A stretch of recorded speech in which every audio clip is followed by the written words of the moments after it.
Hello, I thought we could take a look today at a couple groups of plastic toys that all are Christmas themed and they're over 20 years old. They were my children who are now adults. They were theirs. So they are probably between 22 and like 27 years old, let's say. And they've been packed away for a long time. And I knew that they were down there. I just haven't had a reason to get them out and actually look and see what we had. But this is the year I'm doing it. Let's look at them together. I have gathered them in a basket that I've used for other toy videos. And you will hear the plasticky rustling in the background as I go through them. I'm just going to get this out of the way. I found this in the toys, the Christmas toys, this monkey. And my kids did laugh. I call them my kids. They're men. I mean, they're older now. But this came as no surprise that I would just randomly find this monkey in with that old Christmas stuff that hasn't been touched by human hands in a long time. But that's just how it goes, you know. So we got the monkey out of the way. I had to add him in. I thought it was funny. The first group we're going to look at is the Grinch. And I remember this set. I'm pretty sure we bought these, and they came in a set. There's about 5 of them.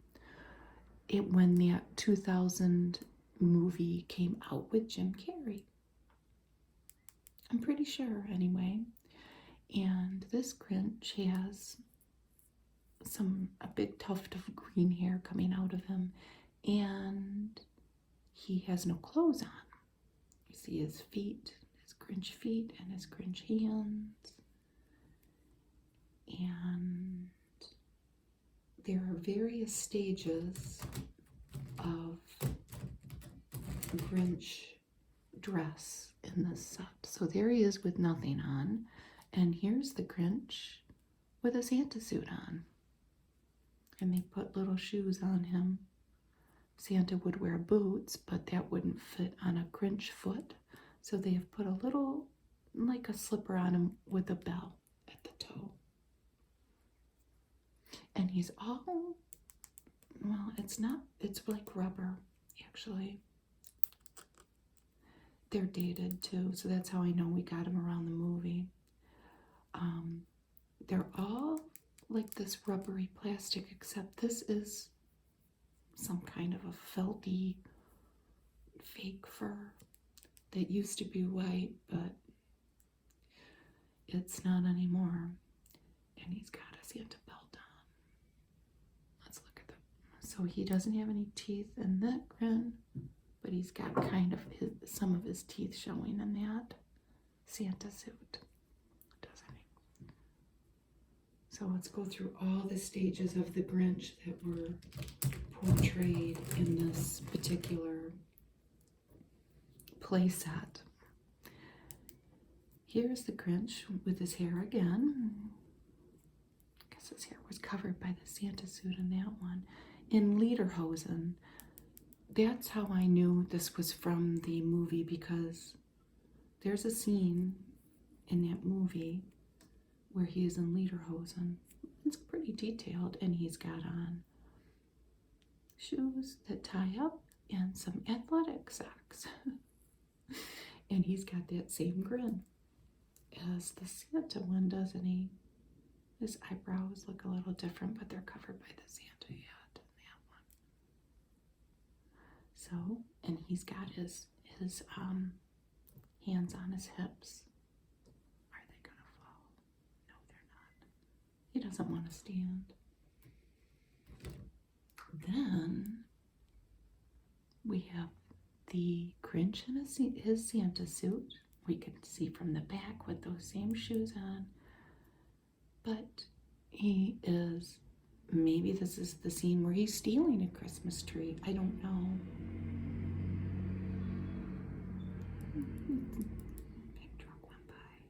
And there's a star hanging from the top of the tree and some ornaments. And look at all the presents. All the different colors. This will surely stand because it's got a nice big base.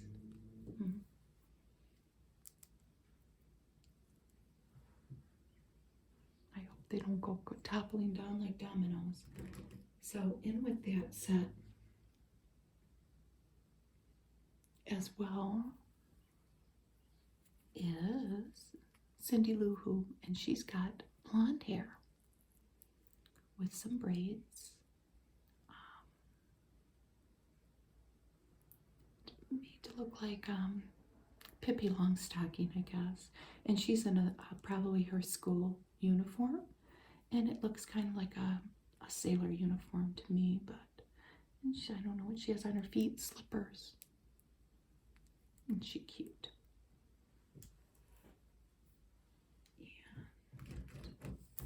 And then we have her in her pink pajamas. And look at her little pink slippers. And she's got a big smile on her face, but her braids are down this time.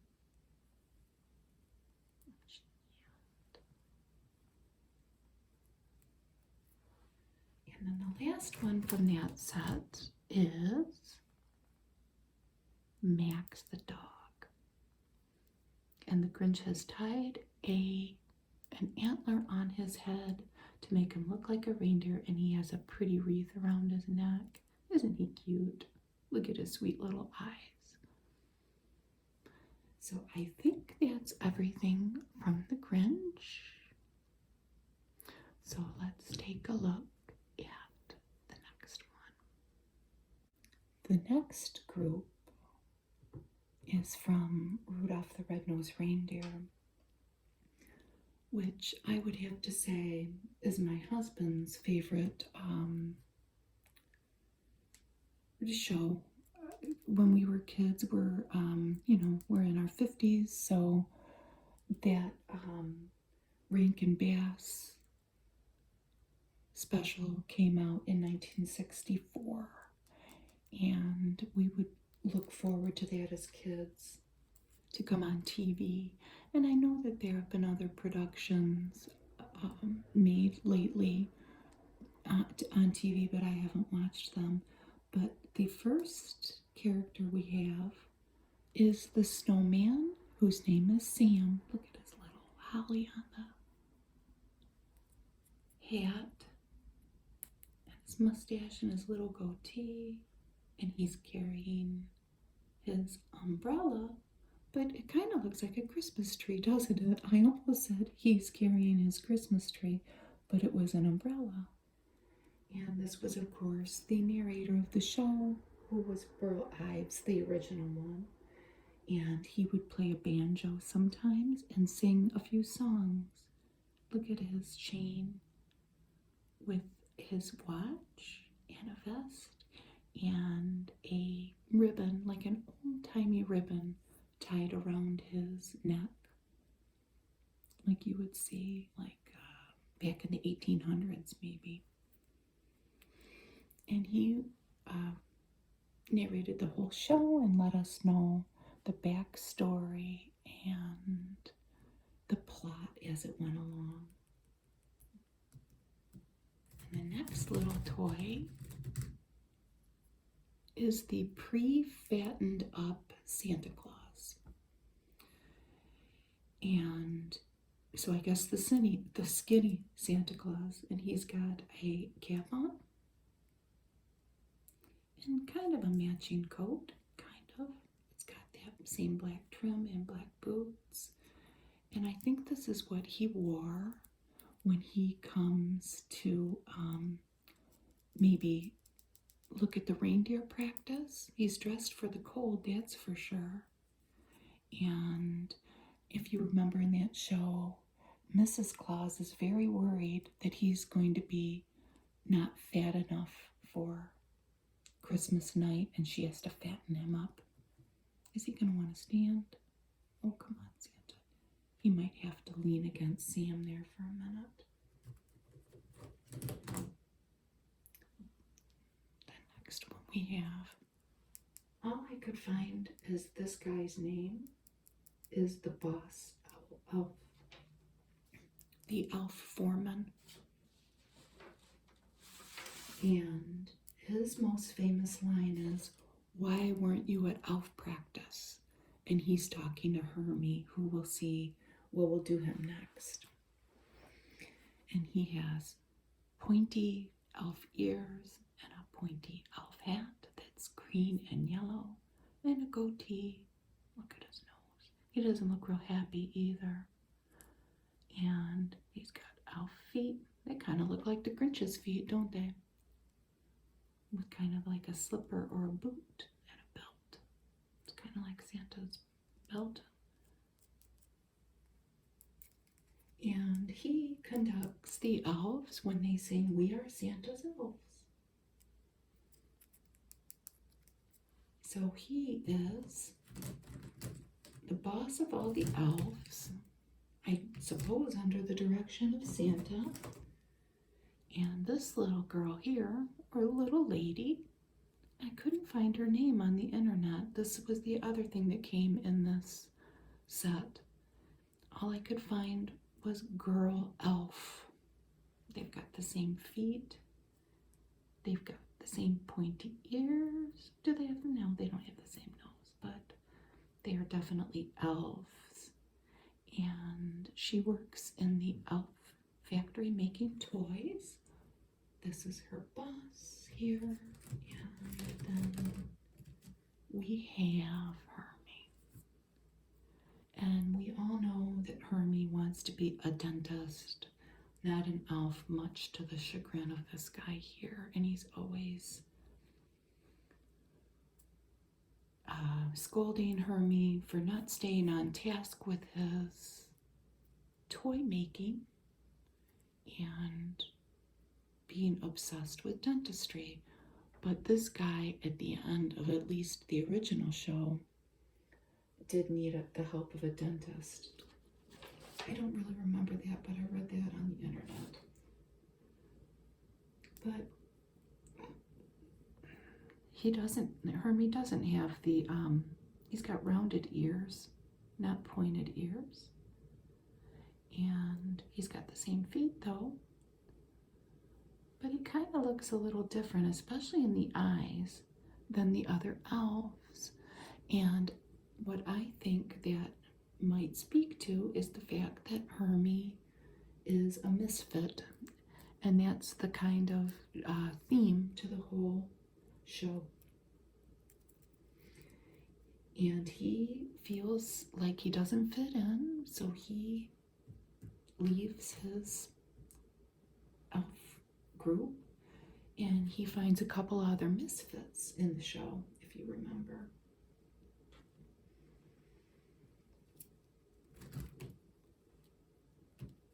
And here's one of them, Yukon Cornelius.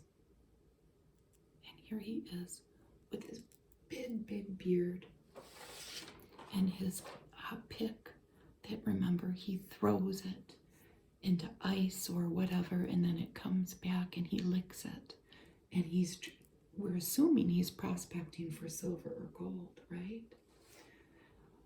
And he's got different tools under his belt. And like a satchel maybe on his back, or backpack on. Look, he's got a blanket rolled up because he's kind of a traveler, a nomad.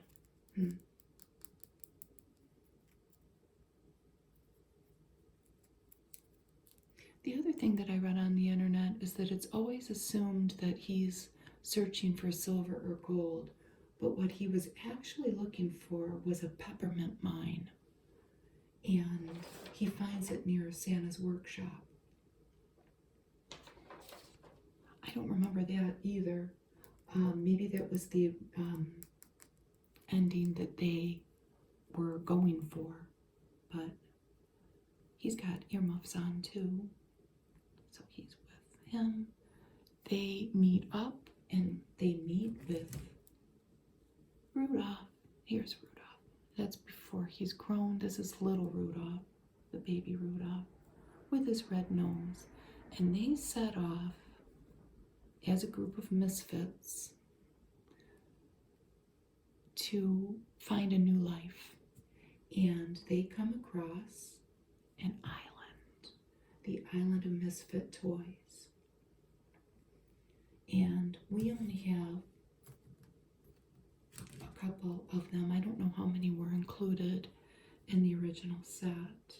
One of the reasons that I just pulled out, one of the reasons here that Rudolph wanted to leave, it was this guy, Coach Comet, and he kicked Rudolph out of the reindeer games. Look at his little whistle and his hat. Once he saw his red nose, he didn't feel that he belonged. So he's one of the reasons that he left, right? So they go off to find a new life where they can pursue their dreams as they see them. And they get to the island of misfit toys. And here's one of the guys that lived there. It was a cowboy riding an ostrich. And they find all kinds of toys that just didn't belong for some reason or another. But at the end of the show, Santa vows to find all these toys a home. And some of the examples, I don't have the toys, but some of the examples of why they were misfits. There's a piggy bank with no slot. And there was a kite who's afraid of heights. They all get together and they sing The Most Wonderful Day of the Year. And there's a water pistol that squirts jelly, and a winged bear, and a wind-up mouse inside of a nest of clown dolls. Just all kinds of funny misfit things. And this is another one of the misfits. It's a Charlie in the box. Not a Jack in the box, a Charlie in the box. And if you remember,